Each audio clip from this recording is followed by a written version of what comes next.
Should bullies be kicked out of school? From the beginning of time, schools has been pervading with cliques. It has always been easy to discern who was from a certain group just by a quick glance. Whether it was the preppies, the nerds, the stoners, or the bullies, like everyone, it is known that the avoidance of bullies was the best thing to do if enjoying high school was important. Whether it's in your high school or a movie, bullies always seem to cause hell and chaos throughout a school. But have you ever stopped to think how complex it is to handle a bully? And if so, what are the complexities of handling a bully? Do you think bullies should be kicked out of school for their actions? Middle and high school are always an awkward stage for most adolescents. Most of them are trying to figure out who they are and what they want from the world. Middle and high school are the years that bullying is the most prevalent and destructive. Many students develop insecurities and bad habits because of the experiences during high school. Bullying has definitely become a huge issue within the last 10 years. Teachers' main concern is no longer how good a student does in their class. Now they're concerned about how to create a safe work environment with about 15 to 30 adolescents in one room. Bullies can easily affect an environment for not only the children but for the teacher as well. Many teachers are unsure how to handle certain situations because they themselves are a bit scared of the bully. Not knowing how to handle these situations may create more problems. These problems include low self-esteem, lack of focus, poor learning environment, and lack of attendance for both the student and the teacher. A bully is someone who uses superior strength or power to harm, influence, or intimidate those who are weaker.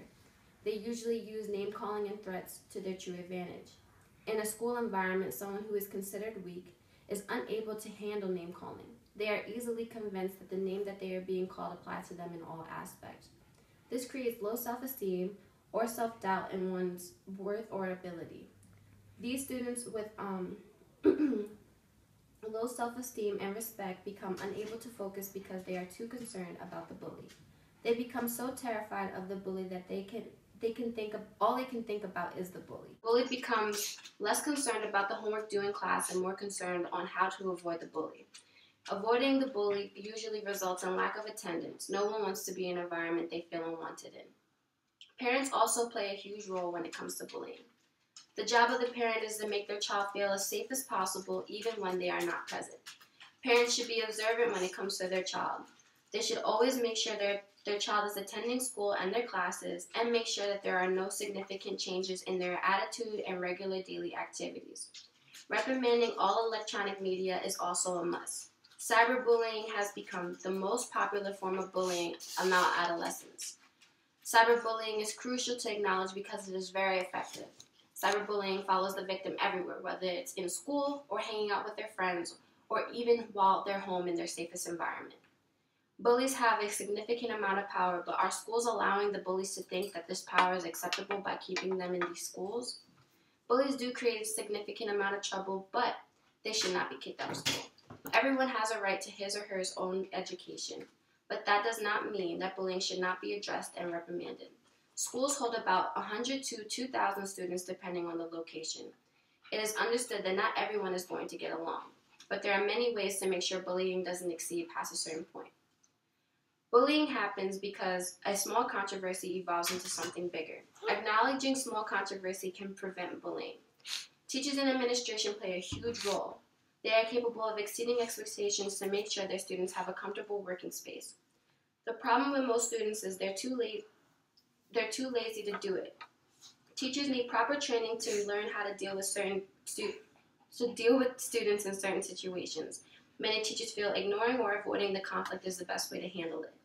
They feel that no more problems will occur after, but in all reality, the problem is never resolved. When people don't like each other, they tend to find more reasons not to like that person, which builds on top of more conflict. If teachers start addressing conflict early, it is more likely that it will potentially be resolved, the less likely it is for any more conflict to happen. Administration can help resolve some of these issues by allowing students to change their classes. Sometimes a simple talk with both students does not always fix an issue. If the problem progresses, a change of environment may be necessary. Though it is a hassle, it could potentially cause less issues for both the students and their classmates. Once both of these options are looked at and conflict continues, then change of school may be necessary. If a student creates havoc no matter where you put him or her, it is best to expel that student. But working with the students is necessary. Schools have become very lazy and extremely sensitive, which is understandable due to all the controversy about school shootings. Schools should be more observant and listen to their students. It will create a better workplace for the staff and better learning environment for the students. The first step is to make sure that the bullies are actual bullies. And education is an important thing. It would be wrong to take it away from someone just for simply disagreeing with another peer.